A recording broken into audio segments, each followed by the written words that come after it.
A certain country was greatly troubled by a wild boar that attacked workers in the fields, killed men, and tore them to pieces with its terrible tusks.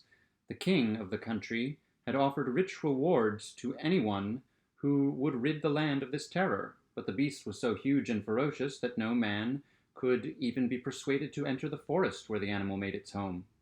At last the king made a proclamation that he would give his only daughter in marriage to any man who would bring the wild boar to him, dead or alive. There lived two brothers in that country, the sons of a poor man, who gave notice of their readiness to enter on this perilous undertaking. The elder, who was clever and crafty, was influenced by pride. The younger, who was innocent and simple, offered himself from kindness of heart. Thereupon the king advised that as the best and safest way would be to take opposite directions in the wood, the elder was to go in the evening, and the younger in the morning. The younger had not gone far when a little fairy stepped up to him. He held in his hand a black spear and said, "I will give you this spear because your heart is innocent and good. With this you can go out and discover the wild boar, and he shall not be able to harm you." He thanked the little man, took the spear, placed it on his shoulder, and without delay went further into the forest. It was not long before he espied the animal coming toward him and fiercely making ready to spring. But the youth stood still and held the spear firmly in front of him. In wild rage the fierce beast ran violently toward him, and was met by the spear, on the point of which he threw himself, and as it pierced his heart, he fell dead. Then the youngster took the dead monster on his shoulder, and went to find his brother. As he approached the other side of the wood, where stood a large hall, he heard music, and found a number of people dancing, drinking wine, and making merry. His elder brother was among them, for he thought the wild boar would not run far away, and he wished to get up his courage for the evening by cheerful company and wine.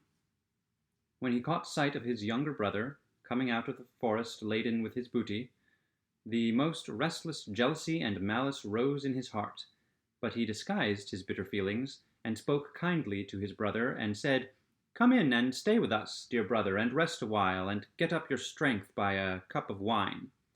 So the youth, not suspecting anything wrong, carried the dead boar into his brother's house, and told him of the little man he had met in the wood, who had given him the spear, and how he had killed the wild animal.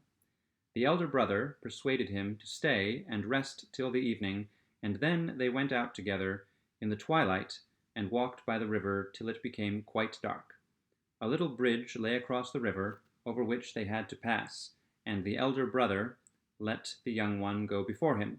When they arrived at the middle of the stream, the wicked man gave his younger brother a blow from behind, and he fell down dead instantly. But fearing he might not be quite dead, he threw the body over the bridge into the river, and through the clear waters saw it sink into the sand.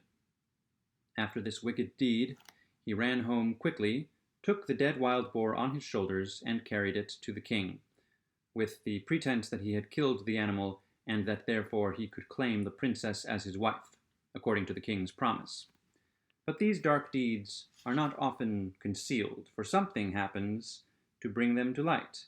Not many years after, a herdsman passing over the bridge with his flock saw beneath him in the sand a little bone as white as snow, and thought that it would make a very nice mouthpiece for his horn. As soon as the flock passed over the bridge, he waded into the middle of the stream, for the water was very shallow, took up the bone, and carried it home to make a mouthpiece for his horn.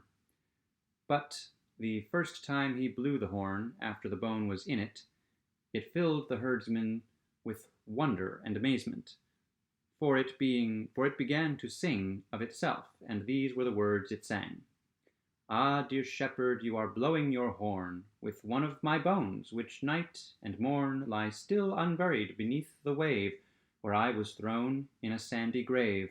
I killed the wild boar, and my brother slew me, and gained the princess by pretending 'twas he." "What a wonderful horn," said the shepherd, "that can sing of itself. I must certainly take it to my lord the king."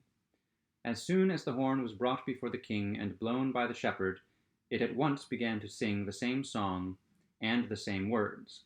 The king was at first surprised, but this suspicion being aroused, he ordered that the sand under the bridge should be examined immediately, and then the entire skeleton of the murdered man was discovered, and the whole wicked deed came to light.